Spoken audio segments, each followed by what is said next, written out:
Les motifs pour lesquels nous nous retrouvons ce mardi restent inchangés. Partager des moments de convivialité, d'amitié et de gaieté. À l'ordre du jour, le violon et toute ma vie. Et bien sûr, sur le plateau, nous sommes aujourd'hui mardi, donc vous retrouverez Dr Philo, Alissar Zena, Aloussène Sidibé et bien évidemment Chef Nguesson. Avec bien sûr un public chaleureux. Je vous invite à rester sur place. On décolle car c'est midi, c'est maintenant!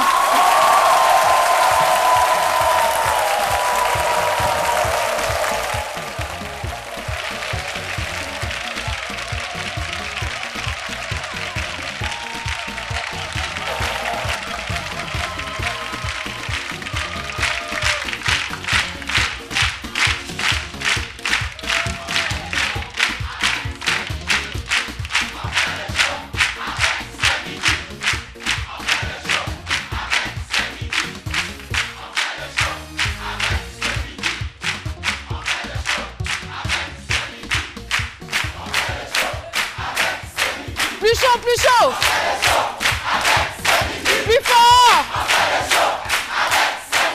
Et oui, on fait le show avec C'est Midi, on fait le show avec le public, on fait le show avec les téléspectateurs.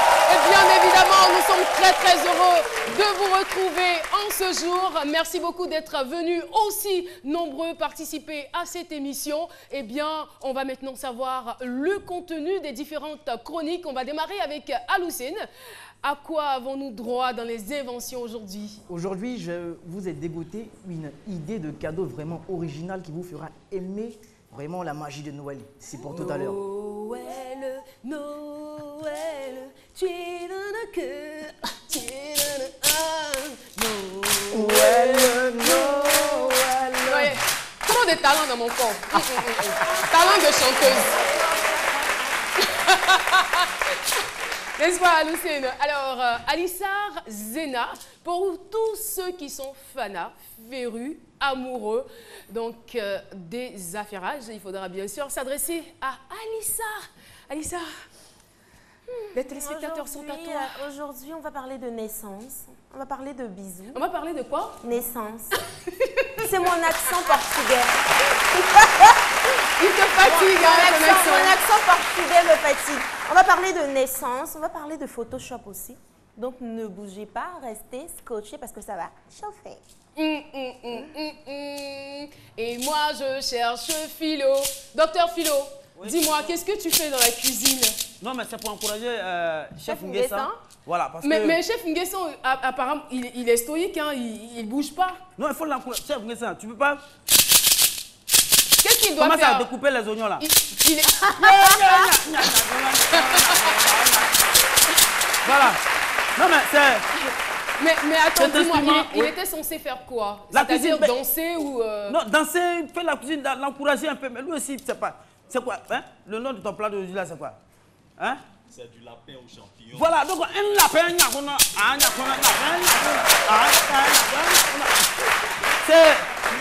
cet instrument-là, c'est le kolondieba. Pardon? Le kolondieba. D'accord. C'est un instrument de musique. De musique sur le faux. Tout le monde le joue pas, il faut être initié. Voilà, donc vous voyez, c'est qu'on prend pour encourager les parents au chant. Donc ça encourage. Et l'initiation dure combien de temps? Merci. 7 à 8 ans comme ça. Et toi, tu as été initié? J'ai été. Parce que l'initiation, c'est le verbe, c'est ce qui sort de la bouche. On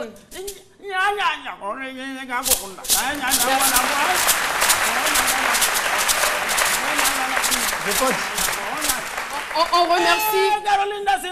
Non, merci. Je pourrais m'en passer aisément.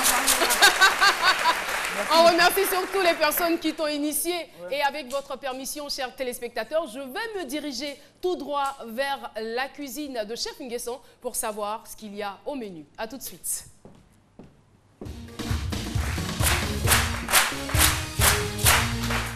Alors, Chef Nguesson, c'est mardi. Et quand c'est mardi, Alissar est très heureuse. Alors, on aura droit à quoi? Comme nous sommes dans les périodes de fête, bon, on va essayer d'innover un peu, essayer changer un peu l'habitude des Ivoiriens. Et bon, aujourd'hui, nous allons proposer aux téléspectateurs du lapin aux champignons et à l'anis.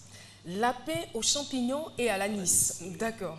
Alors, on va donc aller pour les différents ingrédients. Pour 6 personnes, il nous faut 1,5 kg de lapin coupé en morceaux. Il nous faut 4 cuillères à soupe d'huile d'olive. Il nous faut 100 g d'échalotes émincées, 100 g de poireaux, 50 centilitres de tomates pelées. Il nous faut 200 g de champignons de Paris. Il nous faut 50 g d'anis, une cuillère à soupe de gingembre haché. Il nous faut du vin blanc, la crème fraîche, du sel et du poivre. Et au niveau du champignon, j'ai quand même une petite recette, une recette de grand-mère. Donc, dès que vous ouvrez votre boîte, pour éviter que ça brunisse, pour éviter que les champignons brunissent, il va falloir bien les rincer. Et puis, il va falloir les imbiber aussi à base de citron avant de les mettre au frais. Là, ça vous évitera, ça vous permettra d'avoir des champignons bien frais. Voilà. On peut quand même encourager, parce que je suis venue spécialement pour vous avec une recette, n'est-ce pas? Voilà. Pour la technique de réalisation, il nous faut faire chauffer l'huile d'olive et faire colorer les morceaux de lapin des deux côtés pendant 5 minutes. On ne reviendra pas sur les nombreuses vertus de l'huile d'olive. Pendant 5 minutes, ensuite on ajoute les échalotes émincées et les poireaux. D'accord. Ensuite, la tomate pelée, le champignon, l'anis et le gingembre haché. On mouille avec le vin blanc, on couvre et on laisse cuire pendant 30 à 35 minutes. À 5 minutes de la cuisson, on ajoute la crème fraîche, on laisse réduire 5 à 10 minutes et on sert. Ok. C'est un plat facile à réaliser. Mais je sens qu'il sera trop bon. Et puis bon, la garniture d'accompagnement, on peut manger ça avec du riz. Avec du riz. Du riz, de la jardinière de légumes et puis du gratin. Tout ça du gratin, soit gratin de légumes. Mais aujourd'hui, j'ai choisi le gratin d'igname de Bouna. Et Philo, toi, tu aimerais l'accompagnement? Tu choisirais quoi comme accompagnement? Bon, moi, je préfère le... non, pas le placali. Moi, je pense que le maloussou, ça va bien pour Philo, tranquille. Le quoi? Maloussou. Non, moi je connais pas ça. Le kabato. Moi non, c'est au nord là-bas. Au nord, voilà, le Congo D. C'est le Congo D. Ça c'est. Voilà. Moi je voulais accompagner ça avec le Congo D parce que le Congo D c'est consistant et ça fait travailler. Merci. Ok, je vais ajouter ceux qui n'utilisent pas le vin, ceux qui ne boivent pas de l'alcool, peuvent remplacer le vin blanc avec de l'eau ou bien un bouillon de. D'accord. Ceux qui ne consomment pas l'alcool. Avec le vin blanc, ça donne encore... Il a bien dit pour ceux qui ne consomment pas l'alcool. Voilà. En tout cas, merci beaucoup. On te retrouve donc avant la fin de cette émission. Chef Nguesson pour notre lapin aux champignons et aux anis. On va subir ça tout au long de l'émission? Ça, c'est bien possible. Non, c'est pour vous encourager. Si vous ne pouvez pas vous encourager, bon, je vais le ranger alors. Non, tu peux. Moi, ça me plaît. J'aime bien le son que ça produit. On m'a donné le permission. Mais s'il te plaît, pas pendant que nous parlons. Franchement. Voilà, lui, c'est son instrument à lui. Et aujourd'hui, on va parler d'un instrument. C'est donc le violon. Un instrument à cordes. Le violon est toute ma vie. C'est le thème que nous avons retenu pour vous. Et je vous laisse tout simplement en compagnie de notre docteur en humour pour son point de vue.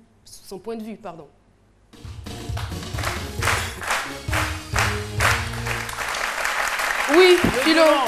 Toute ma vie, c'est comme ça aussi, le Colombiaba aussi, moi, et toute ma vie. Parce que moi, c'est dans ça que j'ai gagné pour moi. Mais il faut dire que, pour ceux qui ne connaissent pas le violon, c'est un instrument de musique. C'est comme guitare, en fait. Ça a 4 cordes aussi. Voilà, c'est à peu près comme guitare, des baoulés, 4 cordes aussi. Mais la différence, c'est que le baoulé joue sur la guitare, puis souvent, il accompagne la guitare, la 5e corde avec sa bouche. Mais le violoniste, lui, il fait chanter le violon. Voilà, il fait chanter le violon. Il ouvre les yeux grandement pour vivre la musique. Mais il va falloir recadrer. Sinon, faire pour la jeune génération qui nous suit, recadrer un peu, ça donner l'historique même du violon. Au fait, le violon, c'était un instrument, c'est un instrument de punition à l'époque. Ah bon? Autant de Savorgnan de Brazza, autant de Hitler, autant des échanges commerciaux de l'Égypte antique et autres. Quand les négriers venaient, c'est ce qu'ils prenaient pour punir les prisonniers. Il n'y avait pas de prison en ce moment. Quand tu es en infraction, on te fait jouer au violon toute la journée. Tu joues, personne ne danse. C'est quand tu joues, quand quelqu'un danse, ça t'encourage. Mais toi, tu joues, au pire, ne danse pas, c'est une punition. C'est pourquoi aujourd'hui, quand quelqu'un commet un crime, on le met au violon. Voilà, c'est ce violon-là, c'est l'origine qu'elle a. On le met au violon. C'est une manière de lui dire, va jouer le violon. Mais comme c'est un instrument qui n'a pas été vulgarisé, donc qui a disparu, donc on a construit les prisons et c'est ce qui est là. Sinon, le violon, c'est un instrument de punition. Vous savez, le violon aussi, c'est celui qui joue le violon. Ce qui me plaît dans cette histoire, c'est qu'on a la possibilité de faire des recherches et vérifier tout ce que tu dis. Ouais. Non, avec moi, pas besoin de recherches. Non, je ne parle pas de toi. Vous mettez en doute mes propos. Non, pas du tout, loin de moi. De docteur de Kolondiabadi. Non, mais je vous en prie. Ne vérifiez pas. Ne vérifiez pas, c'est toujours vérifié. Mais jouer au violon, ceux qui jouent le violon, c'est quelqu'un qui aime la vie. Le violon est toute ma vie, c'est comme si cette personne disait que la vie est toute ma vie. Vous voyez un peu, mais c'est ça. Mais quand vous voyez le film Titanic, violoniste, pendant que les gens sont en train de sauter dans l'eau, mourir, et ils jouent au violon. Vous n'avez pas vu? Et ils jouent au violon. Voilà. Au prix de leur vie. Donc moi je pense que violoniste, toute sa vie, ben moi je ne vois pas grand chose. Je vous dis que tout simplement que c'est une manière de dire, de paraphraser, pour dire que la vie est ma vie parce que le violon est la vie. Et aujourd'hui ça n'a pas été, cet outil de musique n'a pas été vulgarisé parce que les jeunes disent, enfin j'ai un violon à Bobo. Qui va aller regarder ton concert? Arafat, quand il dit Masquero, joue-moi la guitare, joue-moi la batterie, vous attendez, joue-moi violon. Pas encore. Mais on espère que ça viendra. On te remercie, docteur Philo. Quel instrument de musique souhaiteriez-vous apprendre à jouer? C'est donc la question qui a constitué notre micro-trottoir. Voici quelques réponses. J'aimerais apprendre à jouer comme instrument de musique le piano. Parce que je découvre cet instrument, un instrument d'art qui permet à celui qui le pratique de pouvoir avoir en lui-même un esprit stable et une bonne posture de la chose. Depuis l'école, j'aimais jouer le violon. C'est l'instrument de musique qui me plaît le plus. L'instrument de musique que je souhaiterais jouer, c'est le piano et la guitare. L'instrument de musique que j'aimerais jouer, c'est la basse. Je souhaiterais apprendre la basse puisque j'aime le reggae.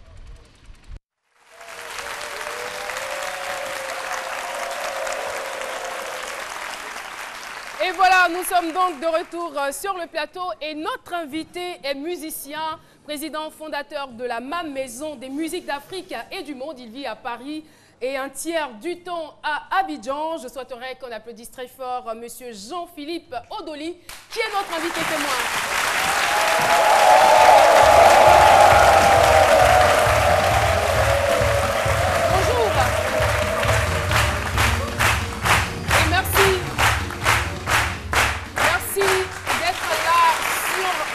On pourrait le qualifier d'un petit génie parce qu'il apprend à jouer au violon déjà dès l'âge de 4 ans. C'est bien cela?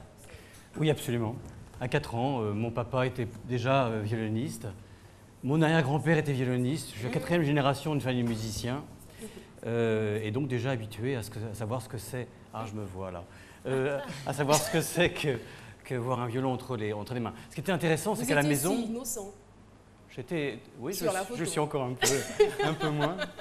Ce qui est intéressant, c'est qu'à la maison, on dormait, on mangeait, on allait à l'école, mais on faisait du violon, c'était absolument naturel. La question ne se posait pas. C'était normal pour vous parce que déjà, comme vous l'avez signifié tout à l'heure, c'est quelque chose qui vous est venu de vos arrière-parents. Et moi, je me demande si vous avez l'optique aussi de transmettre votre amour pour le violon à vos enfants, si vous en avez. Alors, j'ai 2 enfants.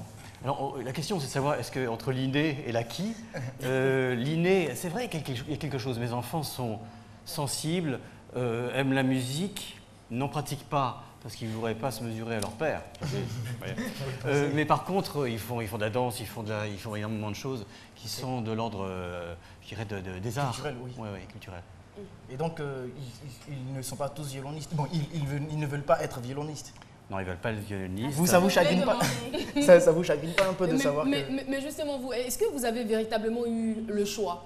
Puisque vous nous disiez tout à l'heure que votre grand-père était violoniste, votre père aussi, donc on va dire c'est une famille de violonistes. Vous aviez eu le choix ou ça s'est imposé à vous? Je crois que j'ai eu des parents intelligents, puisque je me souviens quand j'avais 11 ans, mon père m'a amené voir un très grand violoniste dans sa loge après le concert, et ce monsieur a dit « Ah, alors on fait comme papa !» Et là j'ai regardé, j'ai réalisé. J'ai l'impression que c'était moi qui avais décidé, ce qui est formidable de la part de parents, de laisser le libre arbitre de l'enfant. Donc je dis non, non, pas du tout, je vais faire quelque chose d'autre que mon père. Et donc c'est vrai qu'il y a eu après avec mon père, qui était mon professeur, jusqu'à l'âge de 13 ans, je suis rentré au Conservatoire de Paris à 13 ans, et non, il y avait une espèce de petite rivalité très bien cachée, mais néanmoins, il y avait mon papa à la maison, et mon papa en classe de violon. Et là, je prenais mes coups, il était extrêmement sévère, c'était un très grand professeur en France. Et quand on rentrait à la maison, on n'en parlait même plus. Mais justement, à 13 ans déjà, vous vous retrouvez au conservatoire, c'est quand même jeune. Oui, j'étais le plus jeune. À l'époque, je suis rentré premier nommé, oui, c'est vrai, très jeune. J'avais plutôt des étudiants qui avaient plutôt 18 ans, 16, 18 ans, 20 ans. C'était intéressant de parcourir ces études supérieures si jeune. Puis après, je suis parti aux États-Unis, du coup, plus jeune que d'autres aussi. Oui, on apprend le métier de la scène très tôt. On apprend à donner, on apprend à se connaître. Tout à l'heure, vous avez dit quelque chose de très beau. Vous avez dit, entre autres, vous avez dit des choses qui étaient...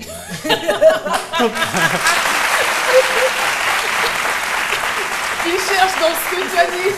Contestable, on peut dire. Mais contestable, mais en même temps, des choses très vraies. Vous avez dit, c'est vrai que nous, on fait chanter le violon. Mais on ne fait pas chanter que ça, on fait pas chanter ce qu'on a à l'intérieur. C'est-à-dire que le violon, tel que vous le voyez là, il a un cou, il a une tête, il a un corps. Et votre propre corps, si vous êtes contracté d'un endroit, ça s'entend. Il y a des harmonies qui ne passent pas. C'est vraiment un miroir. Donc on a absolument l'impression de jouer avec son propre miroir, l'état dans lequel on est à ce moment-là. Le rapport aux autres, le rapport à soi, le rapport à la difficulté, la maîtrise, et en même temps le lâcher prise, en même temps la sensibilité, et en même temps la raison. Donc tout ça est très intéressant en soi. Donc on a l'impression d'avoir un petit peu 50 possibilités, et voilà, il faut bouger les manettes pour que ce soit à peu près signifiant, disons. Comment vous vous sentez lorsque vous jouez au violon? On se sent jamais de la même manière. On peut être parfaitement bien le matin, on est prêt, on se sent prêt, et au moment où on joue, on n'est pas là. Et exactement le contraire. Il n'y a pas de loi pour ça.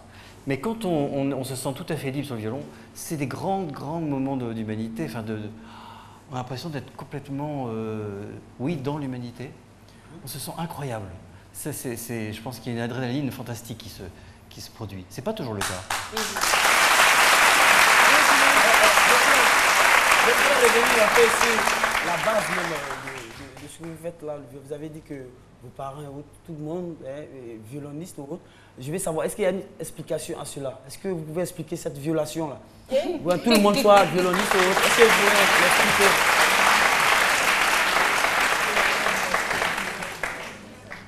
Le monde change. C'est vrai que quand mon arrière-grand-père a commencé le violon, il était tout simplement, ses parents étaient en Italie du Nord, et simplement, on lui a donné un petit violon alors qu'il fallait garder le troupeau. Et donc il a appris par lui-même. Et puis un jour, ses parents ont trouvé qu'il y avait quelque chose, ils l'ont emmené à Milan, il a pris un professeur et il a dit, il y a quelque chose. Il a commencé comme ça. Et ensuite, il a eu des enfants qui sont tous devenus musiciens. Ils sont partis en France, donc exilés en France, dans un autre pays, on était les Rital, on était déjà, il y avait des problèmes sociaux entre les communautés. On arrive en France et puis il a des enfants qui se trouvent avoir des possibilités de faire une carrière là-dedans. Et c'est presque une façon, un langage de la famille qui s'exprime. Aujourd'hui, on arrive au XXIe siècle, il y a le net, il y a tellement de possibilités qu'on peut se perdre aussi. À l'époque, il y avait moins de possibilités. C'était, voilà, on prenait le sceptre, on prenait le flambeau de la famille, on était cuisinier de père en fils, on était, je ne sais pas, tous les métiers souvent manuels. C'était pareil dans les arts. Maintenant, je vois mes enfants, je me dis, écoutez, exprimez-vous par la façon dont vous voulez vous exprimer. De toute façon, c'est toujours On a une chose à faire sur Terre, faites-la, accomplissez-la. Alors là, je me rends compte que vous avez donné plus de 2000 concerts, enregistré plus de 28 albums, et je me dis, comment est-ce que vous travaillez au quotidien pour atteindre ces performances? J'ai beaucoup travaillé. Hein. Quand j'avais 13 ans, je faisais 5 heures de violon par jour, puis après 6 heures, puis 7 heures, les concours internationaux, préparation avec des gens... on se préparait absolument comme des sportifs. La façon de manger, la façon de se préparer, les footings, le cardio, après, bien sûr, et puis après beaucoup de sophrologie, vous savez, c'est des techniques, on apprend à se contrôler, etc. En fait, on se prépare de la même manière, donc on travaille comme un fou. Et puis après, on rentre dans la vie active, c'est des concerts, c'est vrai assez tôt, hein. J'avais 20 ans, ou même un peu avant, hein. Et simplement, on fait des concerts comme un métier. Mais moi, dans mon idée, c'était de me dire, l'accès au voyage, je vais aller partout. Donc c'est vrai que j'ai joué ces 2000 concerts, je les ai fait partout sur la planète. À l'âge de 13-14 ans, vous avez joué un concert que vous n'êtes pas prêt d'oublier. Ça, c'est le moment Il y a où une anecdote autour qui m'intéresse. Vous avez tous vos fiches de moi, là. Ça va être formidable. Pas du tout. Si. Alors, mon premier concert, je me souviens, c'était dans un grand théâtre qui faisait bien 1000 personnes, c'était plein. Et puis c'est vrai que j'étais la petite curiosité, hein, le petit jeune qui arrive, et je joue et je m'assois pour jouer. Et le problème, c'est que, bon, je ne m'étais pas bien habillé et je n'avais pas fermé ma braguette. Et du coup, j'avais un pan de ma chemise qui était blanche qui sortait de ma braguette. Hein. Bon. Et donc j'ai joué tout le concert comme ça, et les gens ont beaucoup apprécié. Et c'était quoi leur réaction dans la salle? Bon, je pense que C'était des acclamations. Vous pensez que c'était à cause du violon? Exactement. Je pensais que c'était mon talent, mais c'était autre chose.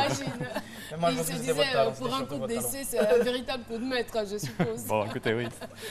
Mais ça ne vous a pas quand même empêché de vous exprimer, d'exprimer ce que vous saviez faire. Et vous avez gravi jusque-là les échelons et vous retrouvez conseiller d'un Premier ministre. Pour un artiste musicien, c'était vraiment quelque chose de rare. J'étais le premier violoniste, premier artiste à se retrouver dans ce poste-là. Pourquoi? Parce que parallèlement, depuis l'âge de 14 ans, j'ai écrivé des projets qui faisaient rire ma mère, et puis sourire mon père, et puis j'écrivais, et puis voilà, j'avais envie de changer le monde. Bon, c'est un peu ambitieux, hein, mais bon, je me confrontais à ça. Et à force de sortir des projets, à force de me faire accompagner des gens qui commençaient à croire qu'il y avait un petit peu de vérité là-dedans, je suis allé amener certains projets à Matignon, cabinet du Premier ministre, à l'Élysée, en disant voilà ce qu'il faut faire, il faut que les artistes aient une place différente dans la société. Et quand ils m'ont fait rentrer plutôt par la porte que par la fenêtre. Et puis je suis devenu conseiller. Et c'est vrai que c'était intéressant en tant que musicien de se dire qu'on a une écoute du monde, une façon de voir les choses en corrélation. Et que du coup on voit les choses différemment. Et donc je jouais ce rôle-là et j'écrivais des stratégies politiques, des choses, des projets qui pouvaient être sur la société, bien sûr sur les artistes, mais pas seulement, sur la diversité culturelle, où j'ai beaucoup travaillé dessus. Voilà, un peu émetteur-récepteur. Et je voudrais qu'on revienne sur cette diversité culturelle, puisque aujourd'hui vous avez un vaste projet, parce que je me posais la question de savoir, mais comment le violon ici en Afrique, comme Philo le disait, allez-y jouer le violon à Bobo ou à Djamé, vous verrez si on vous suivra. Mais vous êtes là pour un projet concernant le violon en Afrique. Qu'est-ce qui va se passer concrètement à ce niveau? En fait, j'essaie de créer un nouveau modèle à partir de l'Afrique, un nouveau modèle de la culture, en créant deux gros écosystèmes. Un premier, c'est Abidjan, 15 hectares à Abidjan, dans lesquels vous aurez tous les métiers de la musique. Ça n'existe nulle part au monde. Vous savez, les artistes aujourd'hui, ils s'éparpillent, ils passent leur temps à trouver des moyens techniques, humains, financiers pour arriver à... Là, non, tout sera au même endroit, en Afrique. L'Afrique, vous savez, aujourd'hui, c'est 32 milliards de dollars qui sont générés financièrement par les musiques, par la musique en général. 32 milliards par an? Par an dans le monde entier. Hein. Sauf que toutes ces musiques, quasiment la totalité, proviennent de l'Afrique. Et ça génère quoi en Afrique? 1%. Moins d'1%. Oh là là. Donc l'idée, c'est de se dire, bon, ça suffit, il faut rééquilibrer les continents entre eux, il faut redonner un outil exceptionnel pour l'Afrique, pour faire en sorte que les musiciens se disent, c'est là-bas qu'il faut aller. Et donc, on va proposer un autre modèle. On va être ici, et il y aura une équité, c'est-à-dire que les artistes seront payés bien mieux que nulle part au monde. Ils auront tout pour créer, pour diffuser, et Sur le deuxième écosystème, qui est numérique, vous aurez tout. Tout ce qui se passe ici sera en direct dans le monde entier, visible à travers une plateforme. Et déjà, je suis sûre que ça fait rêver tous les musiciens qui vous écoutent. Et je suis bien curieuse de savoir, vous, votre récompense, elle est située où? Qu'est-ce que vous gagnez dans cette histoire? Ah, c'est intéressant, c'est la question qu'on me pose à chaque fois. Mais qu'est-ce que je gagne, moi? Ouais. Écoutez, je vais vous dire ce que je gagne, moi. C'est la deuxième partie de ma vie. J'ai une carrière, je n'ai pas besoin encore de la jouer. Enfin, non, j'ai envie de laisser quelque chose. J'ai envie de montrer qu'il y a un modèle qui aujourd'hui n'est plus possible pour nous, pour les artistes. Ça fonce dans le mur, ce modèle. Donc, proposons autre chose. Si, dans cette deuxième partie, je peux arriver à réunir autour de moi beaucoup de gens, ce qui est le cas aujourd'hui, hein. Le gouvernement, ici, il y a beaucoup de gens localement, il y a beaucoup d'amis dans tous les domaines qui se sont dit on va t'aider et on va construire enfin quelque chose qui va donner, je dirais, une fierté à chaque personne d'Afrique de faire partie de ce concert mondial. Oui, Philippe. Justement, je vais vous poser une question qui va peut-être vous gêner un peu. Ah, formidable. Voilà, vous gêner un peu. Est-ce que vous ne pensez pas que vous êtes en train de faire le travail des Africains à leur place? Très intéressant comme question. Quand je suis arrivé ici, j'étais là en me disant mon problème c'est que je suis un peu blanc. Juste un peu, hein. Et là on m'a répondu plusieurs fois, on m'a répondu non, au contraire, toi tu pourras faire quelque chose parce que tu n'es pas d'une ethnie particulière. Alors je me suis dit bon, c'est pas comme ça que je veux faire les choses. J'ai pas envie d'être là en train de dire voyez ce que je pense. Non, faisons ensemble. Donc je suis allé vraiment avec les artistes. J'ai créé des musiques. J'ai fait 42 pays en Afrique dans lesquels j'ai joué, hein. J'ai monté des programmes, des concerts, des spectacles avec des musiciens africains. J'adore. Donc je veux me dissoudre. Ça ne m'intéresse pas. En fait, ce qui m'intéresse depuis tout petit, c'est ce qu'il y a entre. Je ne sais pas, je me souviens que ça ne me gêne pas votre question. C'est que simplement, entre les notes, vous voyez, entre un do et un mi, tout le monde peut faire un do et un mi. Mais la façon dont moi je vais du do au mi est unique au monde. Donc c'est entre qui m'intéresse. Justement, parlons donc de vos différentes particularités. Déjà, cet instrument-là, est-ce que vous pouvez nous le décrire? Voilà. C'est pas un instrument tout à fait neutre. Hein. Il a 250 ans. 250 ans. Waouh. 1764. Bien conservé, hein, bien entretenu. Un violon italien. Le professeur du luthier qui a créé ce violon était Stradivarius. Je ne sais pas si vous connaissez, un des plus grands violons au monde. Ce sont des violons qui sont rares, hein, qui sont classés, qui sont répertoriés. Ce qui est intéressant, c'est de se dire qu'il y a un grand nombre de générations avant moi qui ont eu cet instrument, qui l'ont chouchouté, qui font attention à tout, qui se baladent en mettant un étui de soie autour, qui le protègent. Et c'est toute leur âme qui est là-dedans. Donc on cherche... Votre âme aussi est là-dedans? Écoutez, alors, très rapidement, Alocéane, on a pratiqué. C'est sa manière de toucher le violon, de le saisir. Oui, bien sûr, c'est pourquoi le violon. Beaucoup d'amour dans les gestes quand il touche le violon. C'est pourquoi il est toujours aussi bien conservé. Alors, Monsieur Odoli, je reviens donc à vous, parce qu'on m'a dit qu'une autre de vos particularités, c'est que lorsque vous jouez au violon, vous dansez. D'ailleurs, Odoli en japonais veut dire danseur. Je ne sais pas si c'est lié. Donc, on va vous voir à l'œuvre en train de jouer. Et c'est là qu'on va se dire au revoir et merci vraiment d'être passé sur notre plateau. Ça passe vite, hein, quand même. Oui, absolument. Merci beaucoup.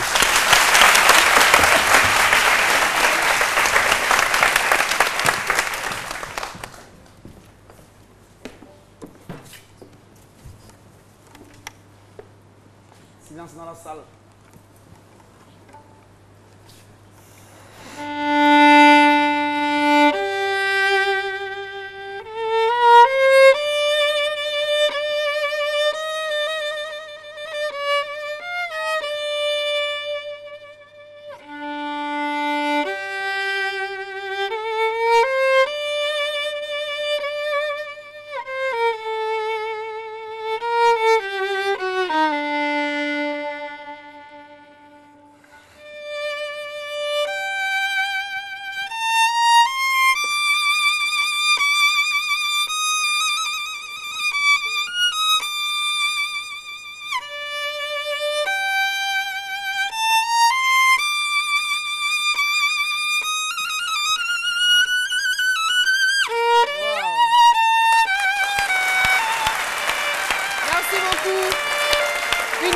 capable de mettre fin à toutes sortes de céphalées. En tout cas, merci d'être passé sur notre plateau. Jean-Philippe Odoli, on a été très heureux de vous recevoir.